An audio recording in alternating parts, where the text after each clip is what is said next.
మీలో ఎవరైనా line of control అంటే పాకిస్తాన్ ఆక్రమిత కాశ్మీర్ ఇక్కడ వ్యాపారం చెయ్యాలని అనుకున్నారు అనుకోండి.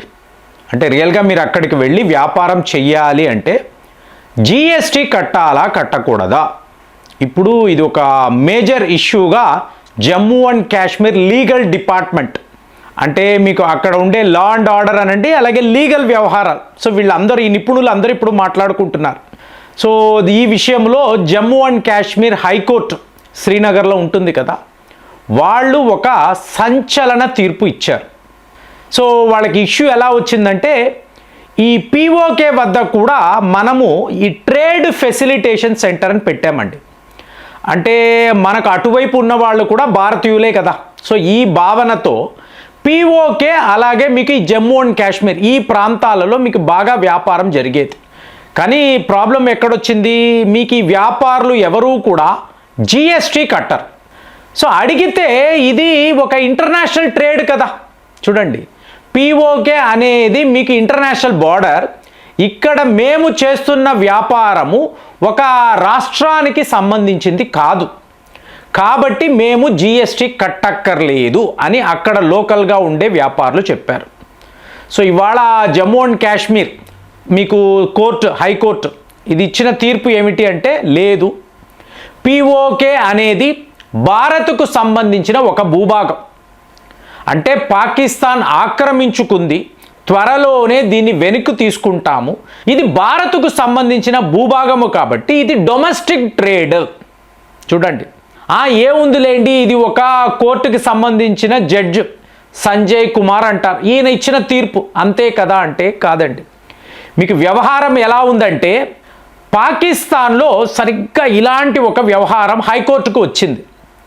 ఇప్పుడు పలానా తీవ్రవాదిని మనం పట్టుకొని తీసుకురావాలి అని జడ్జి గారు చెప్తున్నారు. కానీ అక్కడ ఉండే అడ్వకేట్ ఆయన ఏమన్నారు అంటే పీఓకే అనేది ఒక ఫారిన్ ల్యాండ్ అండి, వేరే దేశానికి సంబంధించిన భూభాగం, మనము అక్కడికి వెళ్ళలేము, కాబట్టి పలానా తీవ్రవాదిని తీసుకురాలేము ఈ అడ్వకేట్ వాదించాడు. మ్యాజిస్ట్రేట్ కూడా అవును ఇతను అంటున్నది కరెక్టే అని చెప్పి మీకు సపోర్ట్గా మాట్లాడాడు. అంటే అర్థం ఏంటి, పీఓకే అనేది భారత్ యొక్క భూభాగము, అక్కడికి మనము వెళ్ళలేము. సో ఇప్పుడు ఇదంతా మీరు గమనించారు అనుకోండి, పాకిస్తాన్ లిటరల్గా అమెరికా వద్దకు వెళ్ళి ఇవాళ వీళ్ళు వ్యాపారము అన్నారు, జిఎస్టీ అంటున్నారు, ఇదంతా కాదండి. భారత్ పీఓకేని తనలో కలుపుకోవడానికి చాలా పెద్ద స్థాయిలో వాళ్ళు ప్రయత్నాలు చేస్తున్నారు. ఒకవేళ ఇది జరిగితే, ఒకవేళ మేము యుద్ధానికి వెళితే మీరే మమ్మల్ని కాపాడాలి. సింపుల్గా అసీం మునీర్ డొనాల్డ్ ట్రంప్కి చెప్తున్న విషయం, మమ్మల్ని ఏదో ఒక రకంగా కాపాడండి, ఈ యుద్ధం ఇన్నెవిటబుల్గా ఉంది. సో ఇదంతా చిన్న చిన్న చిన్న చిన్న సిగ్నల్స్ లాగా మనకు అనిపించొచ్చండి. భారత్ ఏదో ఒక నోటాం విడుదల చేశారు, ఈ ఆపరేషన్ సింధూర్ లైన్ దగ్గర అంతా కూడా ఇవాళ వీళ్ళు సైన్యాన్ని మోహరించారు, మీకు యుద్ధ విన్యాసాలు ఇవన్నీ మనం వింటున్నాం. కానీ నిజాలు చెప్పమంటారా, ఇక్కడ ఈ పీఓకే వద్ద టర్కీ నుంచి బంగ్లాదేశ్ పాకిస్తాన్లో ఉన్న తీవ్రవాదులనంతా కూడా మీకు మోహరించి 77 టెర్రర్ క్యాంప్స్ని పీఓకేలో వీళ్ళు అక్కడ ఏర్పాటు చేశారండి. సో మన సైన్యము ఇవాళ అక్కడ దాకా వెళ్ళడానికి అంటే జమ్మూ అండ్ కాశ్మీర్ హైకోర్టు మీకు ఒక వ్యాలిడేషన్ ఇచ్చింది. ఇక్కడ ఏదో 4 కోట్ల వ్యాపారము జిఎస్టీ కట్టండి, లేదు మేము కట్టలేము, ఇది ఇంటర్నేషనల్ ట్రేడ్, ఇదంతా మనకు అనిపిస్తుంది కదా. అంటే మన చెస్ గేమ్ ఎలా ఆడుతున్నామో మీరు చూడాలి. కోర్టు వద్ద నుంచి మనము పర్మిషన్ తీసుకున్నాం, రేపు ప్రపంచ స్థాయిలో ఎవరైనా పీఓకే వద్ద ఇలాంటి దాడులు మీరు ఎలా చెయ్యగలరు, ఎల్ఓసి ఉంది కదా, దాటి మీరు వెళ్ళకూడదు కదా అంటే మా హైకోర్టు ఇలాంటి ఆర్డర్స్ ఇచ్చింది. పీఓకే మాదే కాబట్టి మీరు వెళ్ళవచ్చని చెప్పారు, దాని ప్రకారమే ఇండియన్ ఆర్మీ ఇవాళ ఎల్ఓసి దాటి లోపలికి వెళ్ళారు. అంటే మనకు న్యాయపరంగా ఒక వ్యాలిడేషన్ కావాలి, దానిని తెచ్చుకోవడానికే ఇవాళ ట్రేడర్స్ యూనియన్ అనండి, ఇటువైపు భారత్ వైపు ఉండే వ్యాపారులు అనండి, వీళ్ళు జిఎస్టీకి సంబంధించిన గొడవలు చేస్తున్నట్టుగా అందరికీ అనిపిస్తుంది. కానీ అసలు సిసలైన విషయం ఏమిటి? Jammu and Kashmir high court PoK మనదే, వాళ్ళు కంట్రోల్ చేస్తున్నారు, త్వరలోనే వెనక్కి తెచ్చుకోబోతున్నాము, ఇందులో న్యాయపరమైన సమస్యలు ఏవీ లేవు. కాబట్టి ఇండియన్ ఆర్మీ ఒక ప్రకటన చేసింది, ఆపరేషన్ సింధూర్ అనేది మొదలు పెట్టడానికి పాకిస్తాన్ కాదు డిసైడ్ చేయడానికి, మేము డిసైడ్ చేస్తాము, త్వరలోనే డిసైడ్ చేస్తాము. అంటే ఏంటి? ఇవాళ మనం రెడ్ ఫోర్ట్ వద్ద ఒక బ్లాస్ట్ను చూసాము, ఇలాంటిది ఇంకొకటి జరిగితే, లిటరల్గా జరిగితే ఆధారాలన్నీ ఉన్నాయండి. ఎన్ఐఏ వాళ్ళు, మన ఇంటెలిజెన్స్ బ్యూరో వాళ్ళు పూర్తిగా ఆధారాలను సేకరించుకొని ప్రపంచ స్థాయిలో ఏ దేశానికి చెప్పాలో, పుతిన్ గారు కూడా రాబోతున్నారు, ఆయనకి కూడా ఆధారాలతో చూపించి మేము పాకిస్తాన్పై యుద్ధము ప్రకటిస్తే మీరు మాతో నిలబడాలి. ఎందుకు అంటే చూడండి, 77 టెర్రర్ క్యాంప్స్ని, అంటే మేము మా మిలిటరీ శాటిలైట్ ద్వారా పూర్తిగా గమనించి ఎవరెవరు ఎక్కడెక్కడ ఎంతెంత మంది ఉన్నారు, ఎలాంటి ఆయుధాలు ఉన్నాయి, వీళ్ళకి సపోర్ట్గా ఎవరు నిలబడుతున్నారు, వాళ్ళ దేశాలు ఎక్కడ, సో ఇదంతా మీకు క్షుణ్ణంగా ఒక డేటాను ఇస్తున్నాం, ఇన్పుట్స్ ఇస్తున్నాం.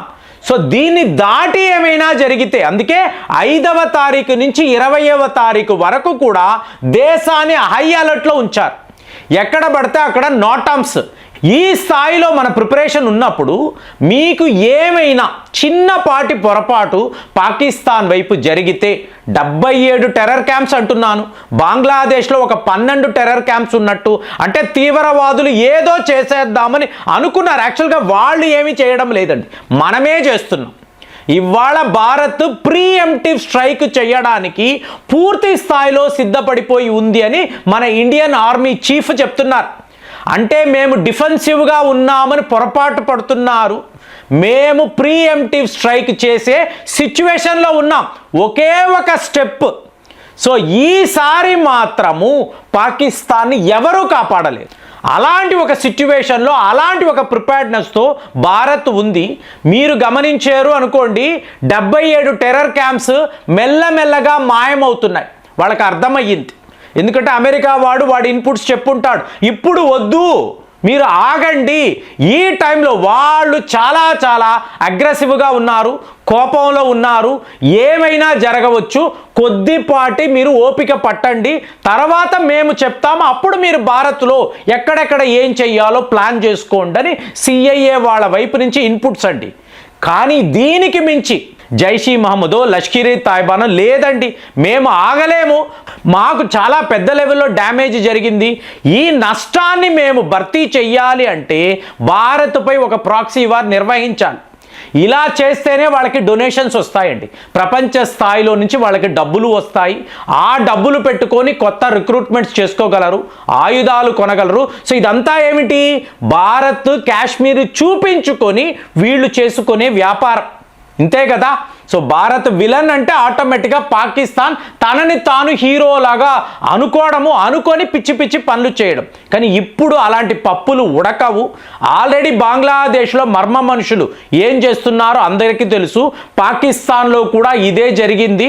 ఓవరాల్గా పాకిస్తాన్ డిసడ్వాంటేజ్లో ఉంది. ఇవాళ మీకు జడ్జి గారు అనిన మాటల ఆధారంగా మనము పీఓకే దాకా వెళతామని మీకు అనిపిస్తుందా?